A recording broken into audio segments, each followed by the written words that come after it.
Hello students. आज का जो हमारा टॉपिक होगा वो MDCAT from zero to hero से रिलेटेड है। आज के इस लेक्चर के अंदर हम लोग डिस्कस करेंगे कि अगर एक बच्चे को बिल्कुल प्रायर से नॉलेज है ही नहीं कि एमडी कैट क्या होता है, तो वो किस तरह से जीरो से स्टार्ट करके इस एमडी कैट जैसे एग्जाम को क्रैक करके एमबीबीएस की सीट को हासिल कर सकता है। मेरी एक बात सुन लें आप लोग, अगर तो आप लोगों को बिल्कुल स्क्रैच स्क्रैच के ऊपर बैठे हुए आप लोग एमडी कैट से रिलेटेड और आपको बिल्कुल ही नहीं पता कि हम लोगों ने एमडी कैट के लिए क्या करना है और कहाँ से शुरू करें, तो ये वीडियो आपके लिए बनी है। एक बात याद रखिएगा कि अगर आप अभी जीरो से स्टार्ट करें, इसका हरगिज़ ये मतलब नहीं है कि आप आगे नहीं बढ़ सकते, आप एमडी कैट को क्रैक नहीं कर सकते या आप एमबीबीएस की सीट हासिल नहीं कर सकते। मैंने कई सारे ऐसे केसेस देखे हैं जिनको ऐसा बैकग्राउंड ही नहीं मिला, ऐसे रिसोर्सेज ही नहीं मिले जिनको वो यूज करते हुए एमबीबीएस की सीट तक आ सके। जैसे कि मैं खास तौर के ऊपर, जैसे मैं डाउ के स्टूडेंट हूँ, तो डाउ के अंदर ज्यादातर इंटीरियर से लोग आते हैं और इंटीरियर के अंदर भी ऐसे छोटे छोटे इलाकों से भी लोग उठकर एमबीबीएस की सीट हासिल कर लेते हैं जिनके पास ना कोई रिसोर्सेज होते हैं ना कुछ और होता है, लेकिन फिर भी वो आज एमडी कैट की सीट हासिल कर चुके हैं। उनके पास ना अच्छी एकेडमी थी, ना अच्छे टीचर्स थे, ना अच्छे रिसोर्सेज थे जिनसे वो प्रैक्टिस कर सके, लेकिन आज वो एमडी कैट के अंदर सफलता पा चुके हैं, आज वो कामयाब हो चुके हैं बेसिकली। तो इनकी रीजन क्या थी, उनकी क्या स्ट्रेटेजीज थी, उन चीजों को आज हम लोग डिस्कस आउट करने की कोशिश करेंगे। सबसे पहले तुम लोगों ने डिस्कस आउट कर लिया कि if you are starting from the scratch, that does not mean that you can not achieve your goal. अगर तो आप स्क्रैच से स्टार्ट करें, इसका हरगिज मतलब ये नहीं है कि आप अपने गोल को अचीव नहीं कर सकते। सबसे पहला काम आपने क्या करना है एमडी कैट की जर्नी के अंदर, आपने सिलेबस को रीड आउट करना है, आपने उसे चंक्स के अंदर डिवाइड करना है कि भाई ये मेरा वीक पॉइंट है, ये मेरा स्ट्रॉन्ग पॉइंट है, मैंने इस वीक पॉइंट के ऊपर काम करना है और मैंने स्ट्रॉन्ग पॉइंट को कम से कम टाइम देना है।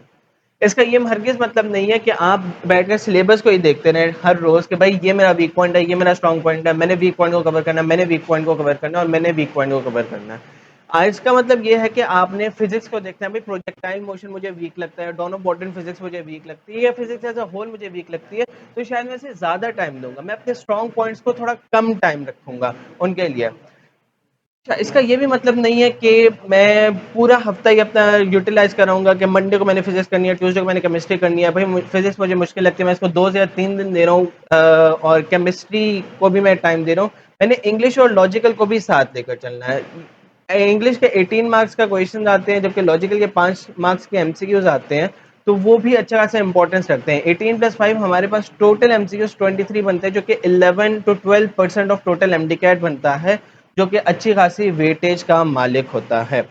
आपने अगर वीकली टाइम टेबल कोई बनाया है, तो आपने संडे का दिन कोशिश करके फ्री रखना है। संडे के दिन को फ्री रखने से क्या होगा, आपको अपनी प्रोग्रेस का पता चल जाएगा। जिस दिन आप अपने ट्रैक करेंगे प्रोग्रेस को, जिस दिन अगर आपने Monday Tuesday Wednesday Thursday Friday Saturday में से किसी एक दिन कोई काम को छोड़ दिया था, या आपको किसी भी मजबूरी की वजह से वो काम आपसे नहीं हो पाया था, उस दिन का टारगेट आपसे मुकम्मल नहीं हो पाया था, वो अपने संडे को मुकम्मल करना होगा। जैसे अगर मैं कहूँ कि आज मैंने लेट से फोर्स एंड मोशन कंप्लीट करनी है, लेकिन मुझे बहुत लेंथी लगता है, रात हो जाती है और देर हो जाती है और मेरे से फोर्स एंड मोशन नहीं होता, तो मैं उसको संडे वाले दिन के अंदर कवर कर सकता हूँ। संडे को मैं एक आइडियल डे के ऊपर रखूंगा, जिसके अंदर मैं फ्री बैठ सकता हूँ या जिसके अंदर जो मेरा रहा हुआ काम है वो मैं कर सकता हूँ। लेकिन इसका हरगिज ये मतलब नहीं है कि आप मंडे के दिन मंडे का जो टाइटल है, जो मंडे का टास्क है, वही कंप्लीट ना करो, ये सोचते हुए कि भाई संडे तो बढ़ा हुआ है, संडे के अंदर मैं आराम से बैठकर काम करूंगा। ये काम भी आपने नहीं करना, आपने बड़ी स्मार्टली वर्क करना है।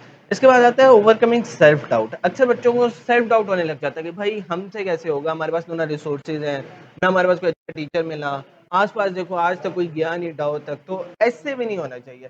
भाई हमारे पास अगर कोई रिसोर्सेज नहीं है, तो आज यूट्यूब मौजूद है, यूट्यूब के ऊपर बेतहाशा अच्छे अच्छे टीचर्स मौजूद है, व्हाट्सएप मौजूद है, व्हाट्सएप के ऊपर फ्री ऑफ कॉस्ट तमाम एकेडमी का मटेरियल मौजूद है, और ये बात आप भी जानते हो और मैं भी जानता हूँ। और अगर आप अपने आप से ये कहते हैं कि भाई टीचर्स होने के बाद, हमारे पास अच्छे अच्छे मॉक टेस्ट होने के बाद, पास पेपर्स होने के बाद भी हम एमडी कैट के अंदर कामयाब नहीं हो सकते, तो इसके अंदर गलती सिर्फ मेरी या आपकी होगी और किसी की नहीं होगी।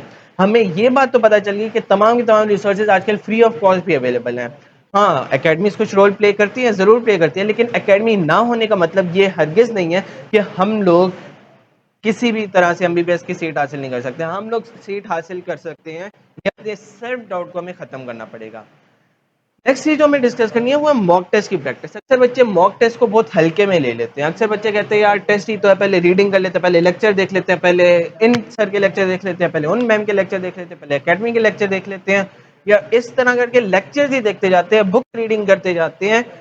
बट एकेडमी के नोट्स पढ़ेंगे, शॉर्ट नोट्स पढ़ेंगे, शॉर्ट लिस्टिंग्स पढ़ेंगे, प्रैक्टिस को ही छोड़ देंगे। भाई अगर आपकी प्रैक्टिस नहीं होगी, आपको यही नहीं पता होगा कि एमसीक्यू सॉल्व कैसे करने हैं, तो आप एमडी कैट के अंदर कैसे सक्सेस पाओगे? भाई एमडी कैट के अंदर तो एमसीक्यूज आने हैं ना, एमडी कैट के अंदर आपको रटी रटाई चीजें नहीं आनी। एफएससी के अंदर शायद रटी रटाई चीजें चलती थी, बट एमडी कैट के अंदर अब रटी रटाई चीजें खत्म हो चुकी हैं। आपको भी इतने अपने ऊपर के भरोसा लाना होगा कि भाई रटी रटाई चीजें खत्म हो चुकी हैं, अब मैंने एमडी कैट के अंदर एमसीक्यूज को सॉल्व करना है। जितनी ज्यादा एमसीक्यूज की प्रैक्टिस होगी, उतना ज्यादा आपको आइडिया होगा कि भाई एमसीक्यू सॉल्व करने से ही मुझे एमडी कैट के अंदर सक्सेस मिलेगी। Last but not the least, आपने रिवाइज करनी है चीजें, रिवाइज, लेकिन रिवाइज स्मार्टली। ऐसे नहीं है कि आपने लेट से 2 हफ्ते, 3 हफ्ते, 4 हफ्ते, 5 हफ्ते, 6 हफ्ते गुजर गए, बट हम लोगों ने एक भी चीज रिवाइज नहीं की है। आपको रिवीजन के लिए लेट से अगर आप पूरे हफ्ते का एक टाइम पीरियड रख देते हैं, तो संडे का सुबह वाला टाइम या सैटरडे को एक दिन आप मुख्तस कर लें कि भाई मैंने रिवाइज करना है।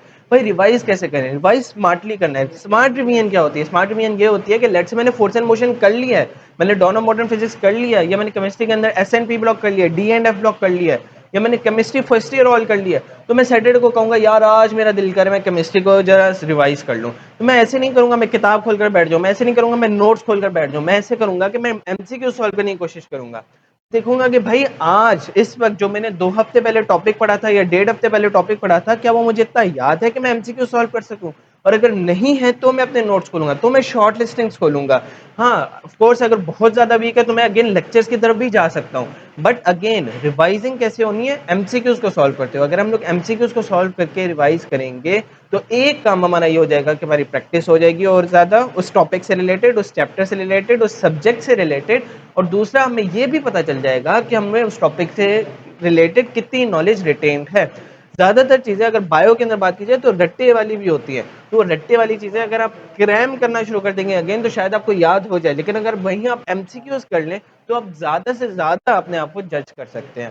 स्टडिंग टैक्टिक्स आपको ये तमाम के तमाम mock test free of cost provide करता है। आपको जितने भी टेस्ट चाहिए, आपको टेस्ट चाहिए, आपको सब्जेक्ट वाइज चाहिए, आपको टॉपिक वाइज चाहिए, like chapter wise, of course topic wise मुश्किल हो जाएगा, चैप्टर वाइज चाहिए, आपको सब्जेक्ट वाइज चाहिए, आपको फुल लेंथ पेपर्स जीटी चाहिए, और तमाम के तमाम हमारे पास फ्री ऑफ कॉस्ट अवेलेबल है। इसके अलावा जितनी भी एकेडमीज के पीडीएफ होते हैं वो भी हमारे व्हाट्सएप ग्रुप के ऊपर आराम से रोटेट होते रहते हैं, वहां से आप वो भी ले सकते हैं। आपका काम है, आपका काम है बस प्रैक्टिस करना, अपना 100% दे देना। जब आप अपना 100% दे दोगे तो अल्टीमेटली आपको रिवॉर्ड मिलेगा, क्योंकि नेचर किसी के साथ बुरा नहीं करती। नेचर हमेशा आपके अच्छे का अच्छा और बुरे का बुरा देगी। हाँ शायद अभी आपको उसे लाना मिले, आगे जाकर जरूर मिल जाएगा। और पढ़ाई कभी भी वेस्टेड नहीं जाती।